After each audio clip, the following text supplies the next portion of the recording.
মাত্র ৫,০০০ থেকে ঢাকা থেকে কক্সবাজার যাত্রার গল্প শোনাবো আজ। হে আসসালামু আলাইকুম, আমি সাইদুল ইসলাম। আমরা কিছুদিন আগে গিয়েছিলাম কক্সবাজার। এখন আমরা আছি হযরত শাহজালাল আন্তর্জাতিক বিমানবন্দরে।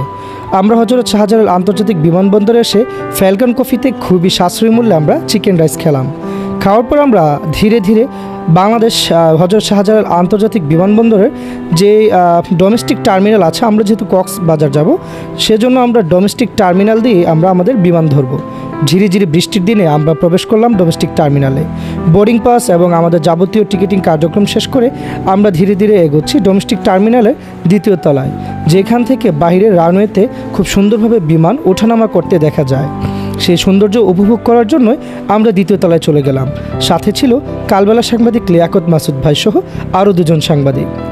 বৃষ্টি পড়ছে ঝিরিঝিরি, তার মাঝেও দূর থেকে দেখা যাচ্ছে কিছু ন্যাশনাল এবং ইন্টারন্যাশনাল ফ্লাইট ওঠানামা করছে।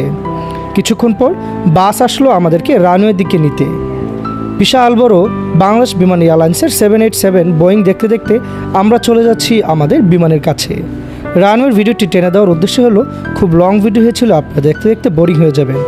সারি সারি করে সাজানো আন্তর্জাতিক এবং ডোমেস্টিক ফ্লাইটগুলো দেখতে দেখতে আমরা পৌঁছে যাচ্ছি আমাদের আজকের যাত্রার বাংলাদেশ বিমান এয়ারলাইন্সের একটি ফ্লাইটে। আমরা নেমে গেলাম বাস থেকে এবং ধীরে ধীরে আমরা বিমানে উঠতে শুরু করলাম।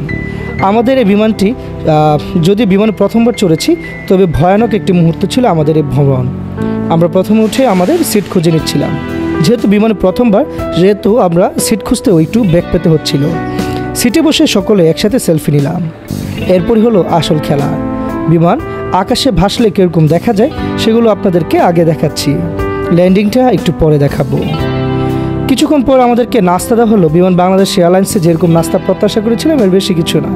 ছোট্ট একটি পানি, 2 পিস কেক আর স্যান্ডউইচ, সাথে একটি পিনাট বার।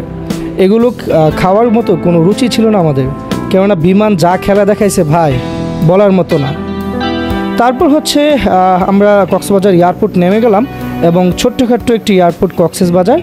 আর বিমান বাংলাদেশ এয়ারলাইন্স নিয়ে কিছু বলার নাই, ভবিষ্যতে আর আসবো না ইনশাল্লাহ।